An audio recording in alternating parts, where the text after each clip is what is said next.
I would like to introduce our speaker today, David Attwell, who generously agreed to say a few words at this opening. David is probably well known to many of us. He's currently Professor of English at York University. He started his career at the University of the Western Cape, where I teach as well, subsequently becoming Chair of English at UKZN, and then Witwatersrand Road. David has published widely in South African literature, but of relevance, I think, today are his books on Coetzee. The first book, arising out of the PhD thesis, James Coetzee and the Politics of Writing, situated Coetzee's fictions in the fraught context of late apartheid in South Africa. The next book, Doubling the Point, was an edited collection of essays and absorbing interviews that remains essential reading to any Coetzee scholarship today.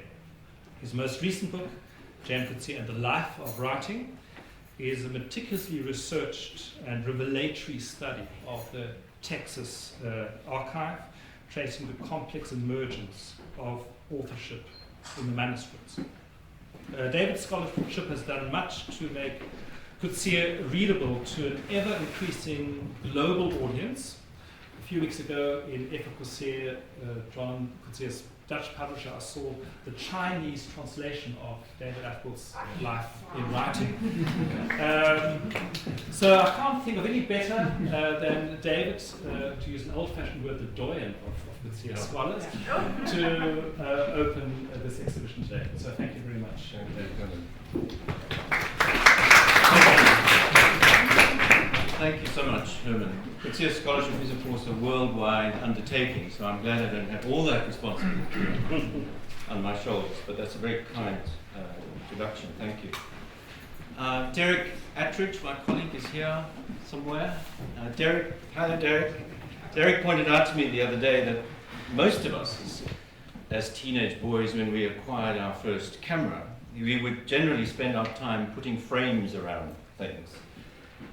Composed scenes, portraits, animals, a lot of animals, family groups, mountains, ocean. Somewhere in the background there might have been some glamour about a spy camera, but few of us actually acted on it. As John Coetzee says in an interview with Herman, there was the problem of expense, of course, which is why the dark room became such an attractive solution. Where one could develop one's own images.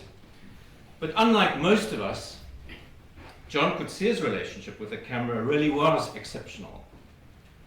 He experimented in ways that are in these beautiful images around us with shadow and shutter speed and angle and of course these particularly moving images of members of his family, his mother caught in quite extraordinary moments of repose, reflection, and so on.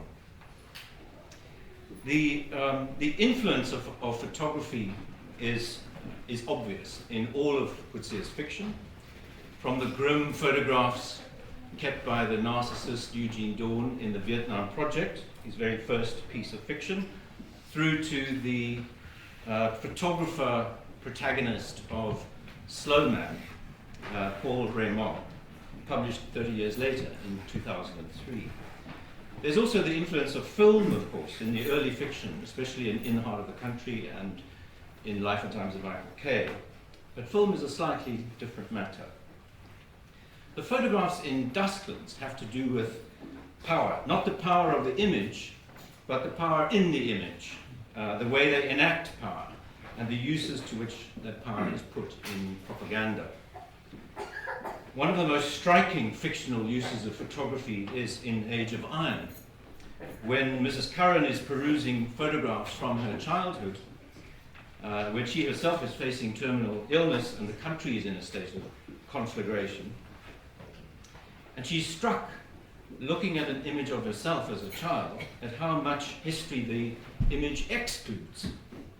And she wonders whether with the click of the shutter, something malevolent has leapt out of the camera and entered her. So she feels corrupted, and she thinks that the innocence of the image must be the result of some kind of occultation that's taken place. It's a beautiful moment of writing, although it is grim, but it shows the extent to which Coetzee works with photography in his fiction. Doesn't just refer to it, but actually makes it part of the work that the fiction does. There is a review by John Coetzee of a volume of historical photographs edited by Mona de Beer, a collection called Visions of the Past, South Africa in Photographs, from 1843 to 1910, some remarkably early images. It's another searching review by John Coetzee in which he looks for signs of the past coming to life, but he is also on guard against the effects of sepia, of the image producing nostalgia, distances himself from that perspective. And those concerns are taken up in the much later Slow Man. Paul Raymond is an immigrant to Australia, and he locates himself in Australian history by collecting the work of the actual French photographer Antoine Fauchery, who worked on the goldfields of Ballarat. The novel ironizes that project when images from Raymond's collection are stolen from him and then later photoshopped. Of course, he's horrified at that development. Herman, in his work, and also Iona Gilbert, if she's here, have introduced into Coetzee's studies the idea of intermediality, the uses of different media in the fiction, not only film and photography, but also painting and, of course, particularly music. Interdisciplinarity is something we've known about for some time, the uses of philosophy, of literary theory, and of history in the fiction. But intermediality is something quite new and very productive in Coetzee's studies. And what the intermediality reveals, and in fact what this beautiful exhibition reveals, is that John Coetzee is an artist in a comprehensive sense. We've always known that he is stunningly well read and learned and scholarly, that he positions himself within the traditions of the novel very carefully and so forth. But what we are discovering through the intermediality is the extent to which he works with a range of expressive resources to create fiction that is open-ended, productive. I want to use the word polysemous. His fiction is a space in which representation is always on the surface as a live issue.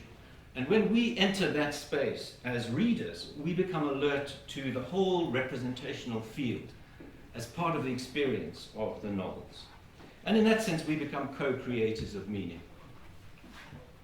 The exhibition shows that this capacity in John Coetzee is not an outcome of learning. It's an expression of temperament, which found an outlet at a remarkably early age. So let me close with a few words of thanks to Herman. Christopher has already mentioned this, but I'd like to emphasize it. The roles of film from which these images are developed could not have fallen into better hands.